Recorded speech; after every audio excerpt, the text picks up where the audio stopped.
আমাকে বেয়াদব বলেন? হ্যাঁ, আপনার কত বড় সাহস! এই আমি আপনার খাই না পড়ি, আমার জীবনে আপনার কোনো অবদান আছে সেটা আপনি বলতে পারবেন? আমার স্ত্রীর সামনে আপনি আমার গায়ে হাত তুলছেন, এখন আমি যদি আপনার স্ত্রীর সামনে আপনার গায়ে হাত তুলে আপনি কি করবেন?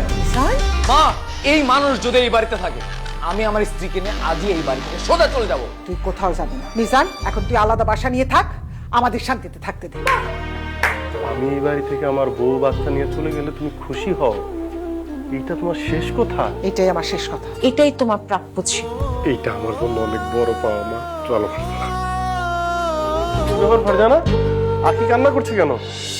বাবা আমাকে মেরেছে। এইটুকু বাচ্চার গায়ে হাত তুলতে তোমার খারাপ লাগলো না?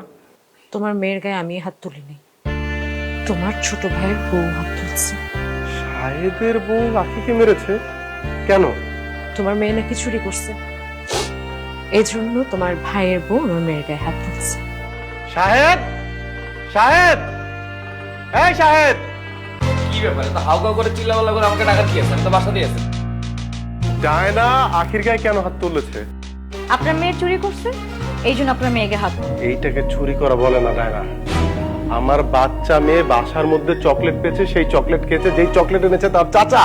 তোমাদের দৃষ্টিতে যদি সেটা অন্যায় হয়, তাহলে আমি ছিলাম, আমার স্ত্রী ছিল, তোমরা বিচার দিতে পারতা।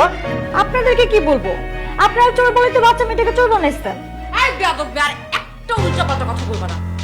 আমাকে আর আমার স্বামীকে অপমান করে আর একটা কথা বললে না, আমি তো জিভ টেনে ছিঁড়ে ফেলবো। খালি তোমার গায়ে একটু হাত দিয়ে দেখুক না কেন, ওই হাতটা আমি মোচকে একদম ভেঙে ফেলবো। আমার হাত ভাঙবে আয় না, একদম থাপড়ায় তোর গালে চুপ করে দাদা। আমি যদি না ফালাই দিছি, আমার নাম ফারজানা না, বেয়াদব একটা।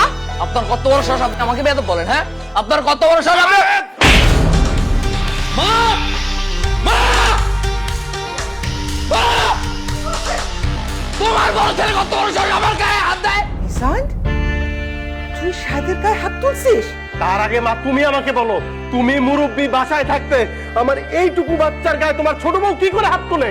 ও চুরি করছে, চাচি হিসেবে ডায়না শাসন করছে, এটা তো ভালোই করছে। এই শাসনটা যদি না করতো, আজকে বাসায় চুরি করতেছে, কালকে অন্যের বাসায় চুরি করবে। শাসন করছে বলে ও শিক্ষা হয়েছে, এই কাজ আর জীবনেও করবে না। তুমি কার কাছে বিচার দিতেছো? হ্যাঁ, তোমার মাও তো আমার মেয়েকে চোর বানায় ফেলছে, কার কাছে বিচার দিতেছো তুমি? তো চুরি করছে এখনো বাঁচায় রাখছো কেন? চোর ধরা পড়ছে, চোর মাইরে ফেলার নাই কেন তোমরা? সবাই মিলে চোর মেরে ফেলো। নাটক কম করেন, তার আগে আপনি আমাকে জবাব দেন, আপনি আমার গায়ে হাত কেন তুলছেন? হ্যাঁ, এই আমি আপনার খাই না পড়ি, আমার জীবনে আপনার কোনো অবদান আছে সেটা আপনি বলতে পারবেন? আমার স্ত্রীর সামনে আপনি আমার গায়ে হাত তুলছেন, এখন আমি যদি আপনার স্ত্রীর সামনে আপনার গায়ে হাত তুলে আপনি কি করবেন? মা, মা তোমার সামনে শাহেদ কি বলে? তুই তোর গায়ে হাত তুলছিস, ওর মান সম্মান নাই? মা, তুমি একই কথা বলছো? আমি আমার ছোট ভাইয়ের কাছ থেকে এইটুকু সম্মান আশা করতে পারি না? আরে রাখেন আপনার সম্মান, আপনি আমার স্ত্রীর সামনে আমার গায়ে হাত তুলছেন, আবার আপনি আশা করেন আমি আপনাকে সম্মান করব? মা, আমি তোমাকে সাফ সাফ একটা কথা জানাই দিচ্ছি, এই মানুষ যদি এই বাড়িতে থাকে, আমি আমার স্ত্রীকে নিয়ে আজই এই বাড়ি থেকে সোজা চলে যাব। না, তুই কোথাও যাবি না। ও তোরে মারছে, তুই তো ওরে কিছু করিস না। মিজান, 100 বার শুনছি তুই সংসারের জন্য সবকিছু করিস, বাসা ভাড়া দিস, তোর বউ বলতে বলতে কান ঝালাপালা করে দিস। তুই অনেক করছিস, আর কোনো দায়িত্ব পালন করতে হবে না। এখন তুই আলাদা বাসা নিয়ে থাক, আমাদের শান্তিতে থাকতে দে। মা, আমি এই বাড়ি থেকে আমার বউ বাচ্চা নিয়ে চলে গেলে তুমি খুশি হও? এইটা তোমার শেষ কথা? এটাই আমার শেষ কথা। বাহ, এটাই তোমার প্রাপ্য ছিল। জানেন না, আমি অনেকবার আপনার ছেলেকে বলছি যে চলো, মা যেহেতু আমাকে সহ্য করতে পারে না, আমাকে পছন্দ করতে পারে না, আমরা আলাদা বাসায় নিয়ে নিই। কিন্তু আপনার ছেলে আপনার কথা চিন্তা করে আর তার এই ছোট ভাইটার কথা চিন্তা করে যায়নি।